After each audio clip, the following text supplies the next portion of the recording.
Are you thinking about downsizing into a smaller home? Maybe you live in a home that's great for raising a family, but your kids have grown up and moved, and now you're thinking, do we really need all this space? I am tired of cleaning it. I don't want to take care of the yard.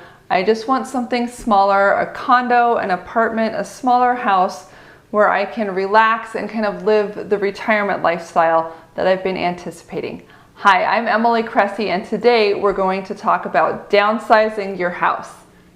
This is Emily Cressey, your digitally enabled Puget Sound community advisor. Today I have 3 things for you to think about as you begin the journey of downsizing your house. Maybe you're moving into an apartment, a condo, a tiny house, an RV, or a retirement facility. Whatever the case, most people when they downsize end up with less stuff. And this is a challenge because your house is probably full of stuff.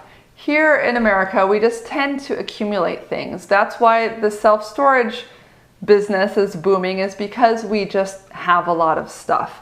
So one of the things that's a big barrier in some cases for downsizing your house is actually figuring out what to do with all the stuff you have.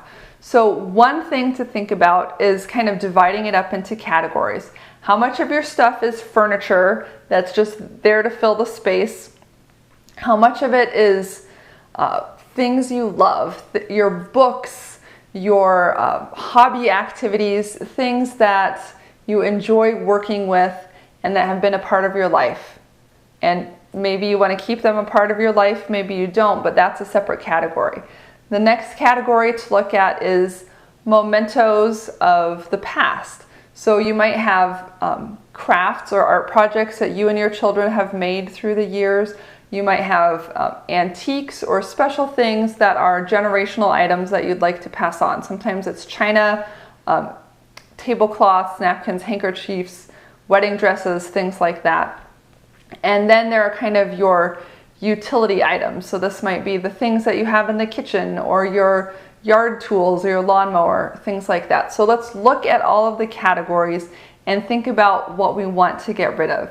If it's just furniture and stuff that's there to take up space, but there's no sentimental attachment to it, you can pretty easily start to empty that out by selling it. OfferUp is a great place to go. That's kind of a new app where you can sell things to people in your area based on geographical searches. Craigslist is another good option, as well as eBay, which is especially good for smaller items or collector's items that might be relatively easy to ship.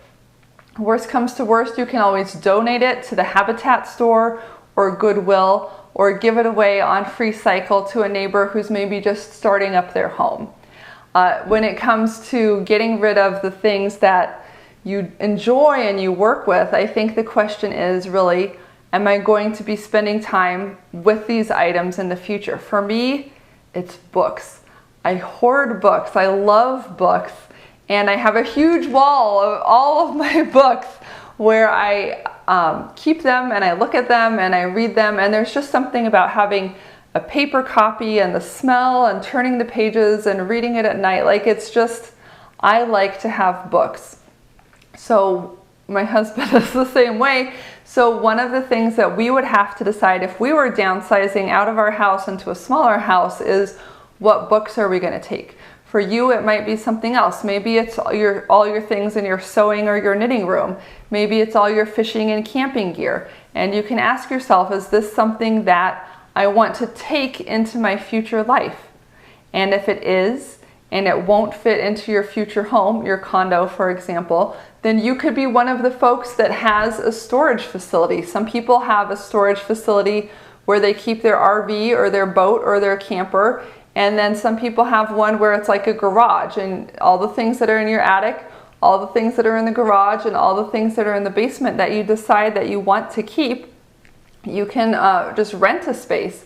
And it's frequently much less expensive to rent a space that's a garage type space and keep the things that are important to you for the time that you anticipate using it than it is to have a whole house for them. Likewise, a spare bedroom. You know, we've talked about the economics of, do we want to have a house that's large enough so that we have a spare bedroom for guests? and the amount of cost that adds to your mortgage and that you have to pay for every month, whether or not you have guests, would be much higher, and so therefore it would be much less expensive if you just paid for the hotel room for the guests when they came and did not have to pay to keep this vacant bedroom available in your home all the time.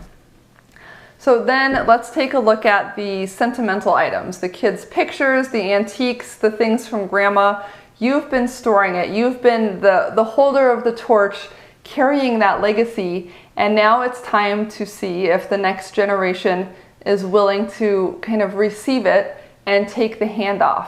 So I know for us, we have some beautiful handmade rocking chairs in the family, and you know, great grandpa made this and great grandma embroidered it, and it's beautiful, but it's super uncomfortable. I sat in that chair and I tried sitting in it and there were no arms and it hurt my back and it just wasn't great. So sometimes even the best pieces, and we have the best intentions, it just doesn't make sense to continue the legacy forward. Especially nowadays, people move more often. We have less storage space, especially here in Seattle. Space is really at a premium.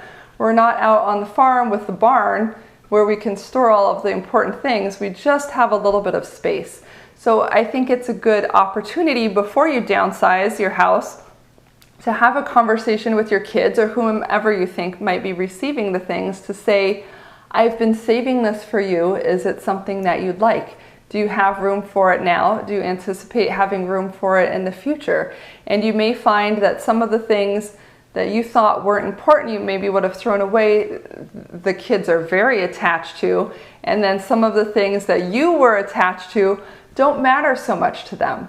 So it's a good idea to kind of have the conversations, maybe room by room, or as you get a number of things together, you could, you know, send them a picture or do a video conference and just have that conversation, because you might be thinking it's important to keep these things and the kids might be saying, no, I don't need the antique teacups. I don't use those fancy tablecloths. They're not the right size for my table. And then you can give them away or make another decision about what to do with them. And it kind of feels like a load off you. You don't have to carry all these things from all the generations forward and forward if they're not being perceived with value. And then the last thing is your useful things, your day-to-day stuff. So this is your everyday silverware, your plates, your knives. Like if you had a small area in which you were living, a condo, a new apartment, your RV, whatever you're planning to do, what is it that you're going to take with you? You might have all sorts of cooking stuff, you know, the big pot for the turkey on Thanksgiving, or multiple crock pots, or a collection of canning jars. You might have a lot of things that you have used and that had a useful season, but that you don't anticipate making regular use of going into the future. Do you need 4 pie pans, or can you get away with 1 or 2? Do you need the everyday silver and the fancy silver, or can you just have 1 set? So taking a look at, you know, if I had half the kitchen space, what would I want to take with me? Do I need 5 cup measure sets, or can I just have 1? And kind of beginning to pare down those everyday necessities so that you have enough for yourself and you have enough for your perceived need, but you don't have so much that you're overwhelmed. And once you start having a plan on how to get rid of some of these things that have started to fill your home, you will perceive a sense of lightness and you will feel like you have so many more possibilities. I spent a month in the woods between high school and college. I did an outdoor trip, and all I had was my backpack and whatever I could carry in it, and it was very freeing. We surround ourselves with all these things, but at the end of the day, we need very little. So take a look at the lifestyle that you anticipate having. Take a look at what's worth it to you to take care of and to labor over and to store and to clean, and what do you want to bring into your future life. Once you get rid of the things that are not important and that don't spark joy, you will have a freedom that gives you a lot of vision into the future. So I hope this has been helpful, and if you're thinking about downsizing your house and you're ready to just have it be done, you can go ahead and call my office. If you need help working with a professional, estate liquidator or something like that, we're happy to provide some referrals there too.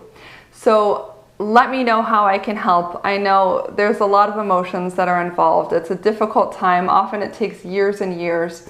One thing that my grandma did was that she went around and put a little masking tape with people's names on things. So even though they were still stored in her house, she knew someday if she died, that we would, take things down and we would see on the back who she had intended those items for. And we have a lot of really nice pieces from her that she had kept with us in mind. But it's just a process, and everybody goes at their own speed. So go at the speed that's right for you, and whether you're ready to be done, you have a medical situation, you're ready to travel, you're getting out of Dodge, then you can get it done quickly. Or if it takes years, that's okay too. But when you're ready and you've emptied out the house and you're ready to think about selling, we would be more than happy to help you. I really enjoy working with people who are downsizing their house. And if that's you, give us a call.